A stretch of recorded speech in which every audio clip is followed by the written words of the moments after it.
pleased to meet you. Yeah.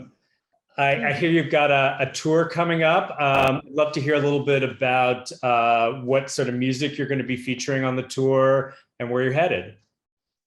Yeah, we're really excited actually. We start our tour at the end of February and doing a full US tour, and then we take a little break and then, scoot on over to Europe and overseas. And yeah, so we'll be touring the Love Made Me Do It album, and pretty excited. Yeah. So do you have a favorite track from that album? Since I wrote the songs, to me they all have meanings that I respond to for different reasons. But I think as far as like performing them, like some of my favorite songs to perform are Fear You. I think that's one of the songs that's just like I noticed that's one that people like to sing along to a lot. And I love like, anytime you have interaction with people in the crowd, it's always an amazing thing. So yeah, but I love tracks like I Am Nothing and Vanish, even though they're more melancholy and quiet. Those kind of just like pull on my heartstrings more than others. I understand you also have a Selena cover coming out. Yeah. Tell me a little bit about the backstory of that one. Yeah, well, Selena plays such a crucial part of my childhood upbringing. When we moved to America, our household really didn't speak any English, and Selena's crossover album was one that was on rotation all of the time at our house, and it was because she sings in both English and in Spanish, and so that was kind of like my introduction to like the English language. And so I've always been a huge Selena fan, and being able to cover her songs now is like it's kind of it's definitely an honor, and hopefully I do it justice. Yeah. Is that when was the moment that you first really got into music? Was that around that time that you? Well, I mean, I was actually introduced to music at an early age. I've been playing classical music since I was 5 years old. So, I think a lot of people know me from the tattoo world or from the TV shows and stuff, but they don't know that like music has always been my first and foremost biggest passion. So it's exciting to finally be able to like make this my main focus and, create music and then play it live. Yeah. So how has your sound evolved, and how would you say it's gone on this journey from, you said you were into classical music as a child, and what is it, maybe earlier on in your career, and what is it now? Well, I mean, I think a lot of people, when I announced that I was coming out with music, they were assuming that it was going to be like something in the world of metal, just because, I love metal. I've, been in that scene for a long time, but I don't sing that way either. So like, I think I would make a terrible heavy metal singer. But some of my favorite genres of music is really in the post-punk world. So I love bands like Susie and the Banshees and The Cure and Depeche Mode. And I've always been a fan of analog synthesizers and the nostalgic sounds of synths. And so that's why I chose to go in that direction. It's like those are some of my favorite sounds, and giving it a modern twist to me is like it's the ultimate high. So yeah. Yeah.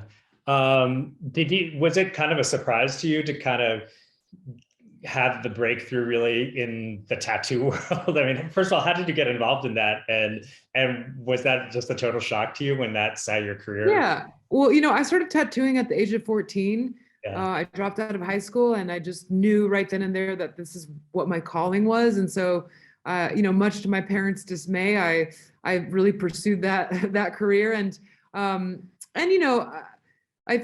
think the reason I was successful in that, or one of the reasons, is because I loved it. I got into the tattoo world when it wasn't on TV, when it wasn't popular.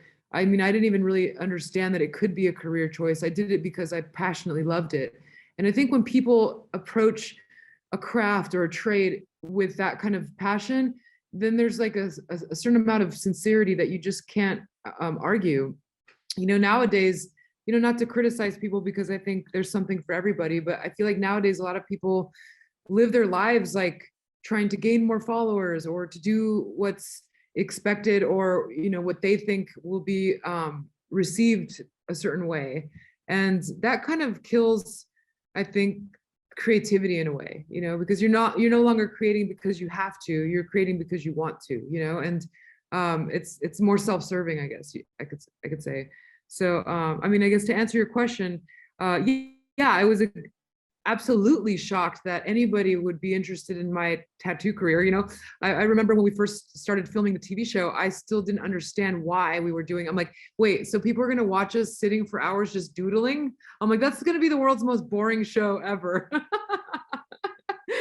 And little did I know that, you know, it would change tattooing forever. And I think people, you know, on a large scale began to understand tattooing as a certain art form used to express yourself versus, you know, the typical biker gang tattoos that people were probably getting in the, you know, 70s and 80s. Uh-huh. And it's probably not that unrelated from the music, right? Because they're both Yeah. these creative processes. And were you still writing songs and all that while you were Yeah.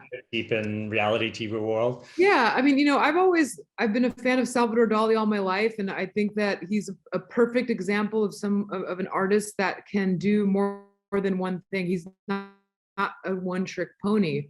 And I think a lot of times we get pigeonholed, and we pigeonhole ourselves like, oh, I can only do one thing and I'm going to stay in my lane. But I don't think you have to stay in a lane. I think, especially as an artist or creative person, you know, there's so many different outlets that you can use to express yourself. And I could never live off of, like, creatively live off of tattooing alone. You know, it's like, that would be exhausting if that was my only outlet. And, you know, like I said, I was playing music since I was 5 years old. So music has always been, you know, within my peripheral, like whether it's the musicians I was tattooing or whether it was a portrait of, you know, somebody's favorite musician or lyrics. And I feel like music and art has always gone hand in hand, especially tattoos. You know, I mean, musicians were the first people to really put them on the map anyway. Yeah, yeah, yeah. Do you have a favorite tattoo? On myself or that Yeah. I've done? Oh, both, actually. That's kind of a question. Yeah, I mean, I think as far as the favorite tattoo that I've ever done, it's not really a matter of like the art per se. It's always the experience. Like, I've tattooed so many people that have given me these amazing, heart-wrenching stories and with the meaning behind their tattoos. And those tend to stay more in the foreground of my mind than it is, like, you know, the portrait of Anna Nicole Smith, even though that one was a very heartfelt one that I did. But you know, as far as a favorite tattoo on myself, I don't know. I've been covering up all of my tattoos lately with all this blackout stuff. And I've actually got a lot of criticism for it because I think people don't understand why I'm doing it. They're like, why would you just, you know, blacken out your arm? And personally, I like the aesthetic, but also, you know, I just celebrated, well, I'll be celebrating 15 years of sobriety in July. And when I look at some of my tattoos that I got during, yeah, so, you know, some of the tattoos that I got during some of the darkest times of my life, or when I was under the influence of drugs or alcohol, and I just don't really want to look at them anymore. You know, it's not that I regret them, but it's just not something I want to celebrate. And so blacking it out to me was like kind of like this like clean chapter that I get to start. And you know, so I think that my blackout tattoos are my favorite ones now. Yeah, yeah. So finally, speaking of clean chapters, I read on your Instagram that you're moving. Is that true? Yeah, yeah. So why did you decide to do that? Well, you know, we're excited. You know, I'm happily married and we have a beautiful baby boy. And well, he's not a baby anymore, but I think I've lived in Hollywood all of my life, and I think I'm good on that. I don't think I need to live the city life anymore. And I think the older we get, you know, my husband and I we really desire some more peaceful surroundings. And so we found this really beautiful house. It's a Victorian house like this one, and it's out in Indiana, and it overlooks the Ohio River. And we have a bunch of land that we can start farming because we grow our own food.